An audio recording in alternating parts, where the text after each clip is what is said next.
Les panneaux de douche AKW sont équipés d'une rainure de fixation murale appelée compensateur. Cette pièce permet d'installer aisément les panneaux dans des endroits où le mur n'est pas à niveau.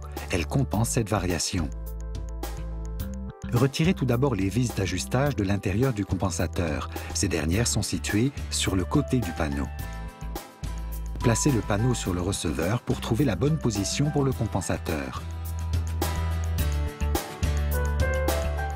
Placez le compensateur sur le mur et une fois que vous avez vérifié la position verticale de ce dernier à l'aide d'un niveau, délimitez les positions des trous.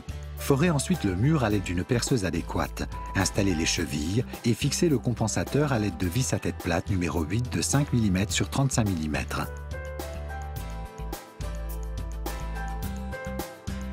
Glissez les panneaux à l'extérieur du compensateur et refixez la plaque d'ajustage et de serrage. Une fois que les panneaux sont alignés et que les joints inférieurs sont en contact avec le receveur, délimitez une zone sur le receveur et forez un trou de 3 mm et demi afin de fixer le panneau dans le receveur à l'aide d'une vis à tête large numéro 6 de 4 mm sur 25 mm. Répétez cette étape pour les deux panneaux. Fermez les panneaux. Une fois que les joints magnétiques sont alignés, vérifiez que les panneaux sont à niveau et que le joint inférieur est en contact continu avec le receveur. Serrez complètement les vis d'ajustage avant de forer des trous de 3 mm et demi dans les compensateurs extérieurs. Serrez ensuite les vis de verrouillage et fixez les caches-vis. Posez ensuite les caches du compensateur. Ensuite, enduisez tous les joints de silicone entre la structure du pare-douche et le receveur, ainsi qu'entre la structure et le mur. Si un kit de rails pour rideaux est fourni, n'oubliez pas que les rails pour rideaux sont trop grands et devront être coupés sur mesure.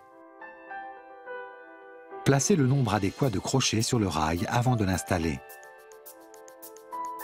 Les tringles doivent être positionnés à l'intérieur de la douche. Si vous installez une tringle pliable ou flexible, un angle de coude minimum de 100 mm est nécessaire. Pliez-la sur une surface plane, autour d'un support ou d'un guide stable.